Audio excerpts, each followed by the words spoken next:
Shalom Aleichem everyone, a guten Erev Shabbos, and welcome to Hachseg's learning of the Pele Yoetz. We're holding by day number 80 days of the Pele Yoetz on this cycle. And we're starting a very interesting chapter. It's in the realm of the time of the year. It's not exactly where we're holding. We're going to speak about Chametz, which obviously is dealing with the Yom Tov of Pesach, but it could very well be that the ideas that we see behind this mitzvah over here that we're going to speak about has a lot to do with the month of Elul and our preparations for the Yemei Hadin, the days of judgment of Rosh Hashanah and Yom Kippur, and perhaps it will give us a insight and a mahalach, a path that we should try to follow a little bit more each and every day to cleanse ourselves and rid ourselves of the things that bring us to sin so we can do tshuva in the proper way. And this chapter is called Chametz. Mitzvahs bir Chametz hirabah. The mitzvah of ridding ourselves of the Chametz for Pesach is very great. Shai Kasu HaMefarshim, the commentators have written, Shepashat mitzvah zoi hu haremes sheba. There is a big remez, a big hint in this mitzvah of cleaning out the Chametz from our homes. Shu levayas ruach hatuma, really it is to remove the spirit of tumah, of impurity. V'yes ha-yetzahara mikirbeinu, and the yetzahara from within our midst. We're trying to get rid of the tumah and the yetzahara. Again, like I said, this is very, very nogeya. This is very much opportune for this time of Elul, that we're trying to rid ourselves of the tumah that brought us to sin and the yetzahara which convinces us to sin as well. The more that one checks, the more that one searches, the more that one gets rid of the chametz in the house, harez and meshubach, praiseworthy are them.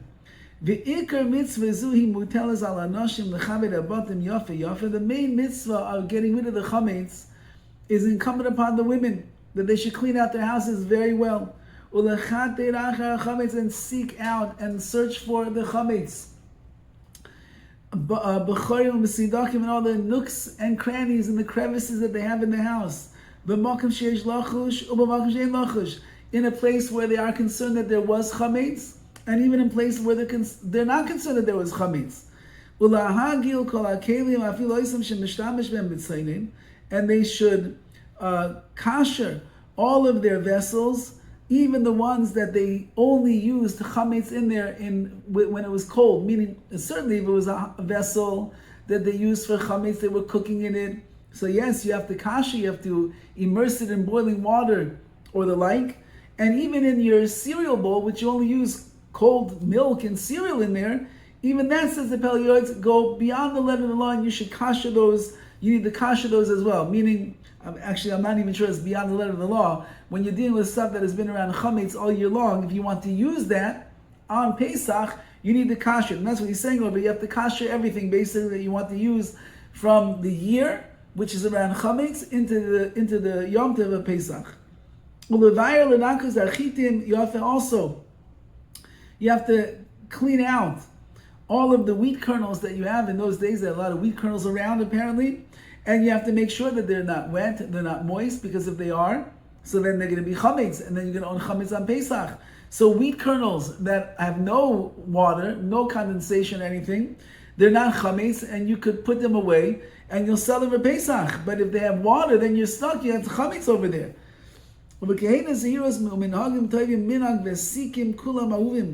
Yes, he says the Pele Yoetz, people are very, very particular and very careful when it comes to cleaning out the chametz on Pesach. And there are many, many old ancient customs that people have. And they're all beloved. Every minhag that a person has when it comes to cleaning out the chametz for Pesach has a root up there in Shemayim. And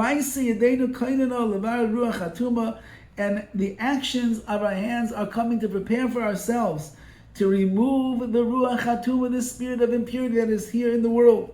And that's why the Arizal wrote,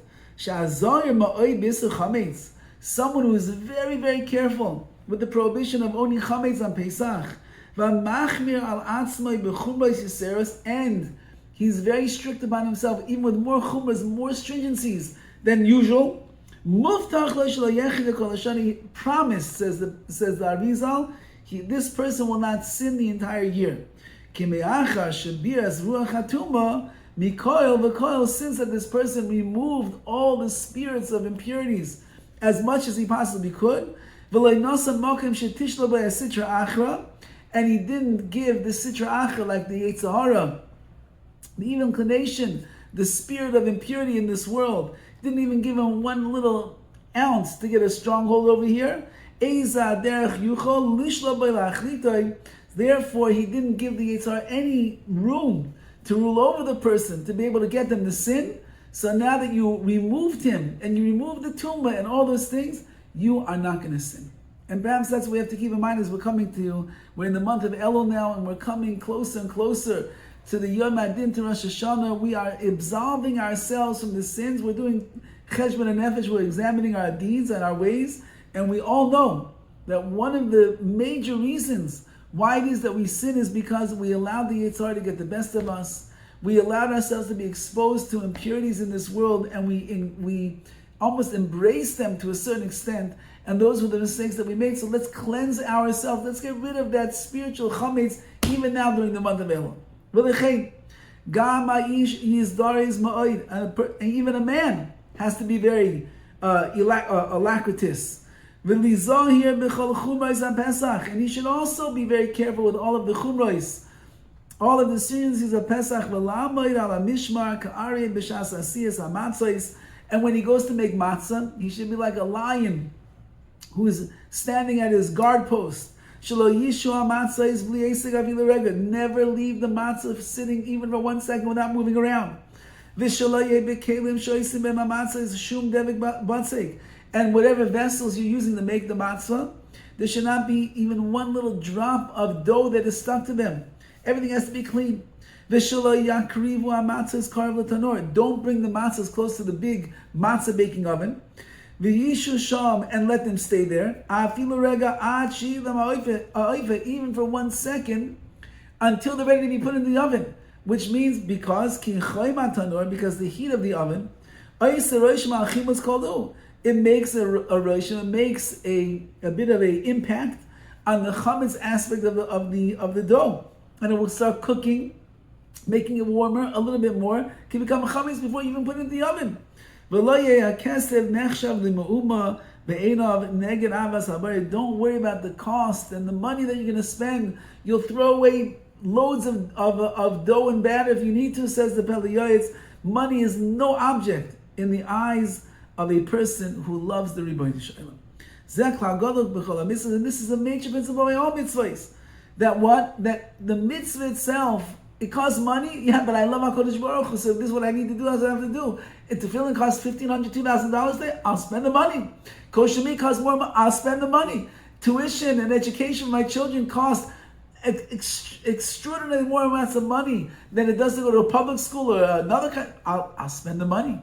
I have such love of the Rebbeinu Shalom. I'll do whatever I need to do.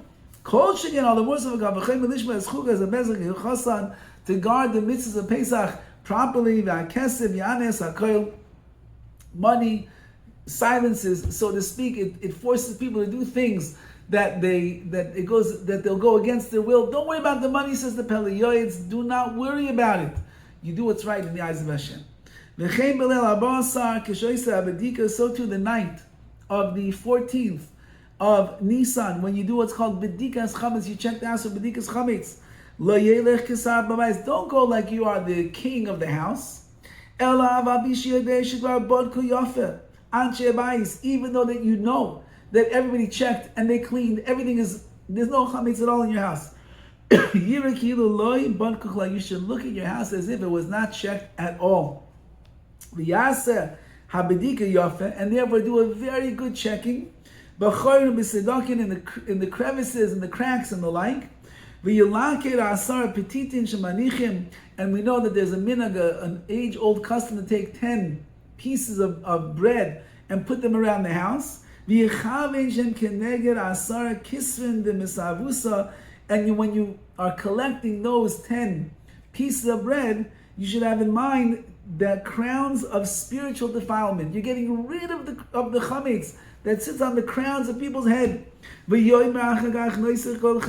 then you say the whole nusach of kol chamira, all the chametz that I know about, I don't know about, I'm getting rid of it.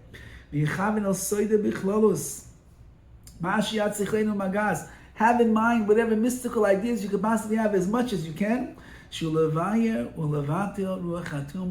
I'm trying to remove and eradicate the spirit of impurity from my house, myself, my heart, my mind, everything. I want to get rid of it.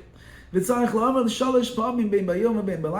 Pele Yoetz say 3 times in the day, 3 times at night. The Chida has a special prayer that a person should say after they do the Bir Chametz. It's in his Sefer Mor Be'etzba.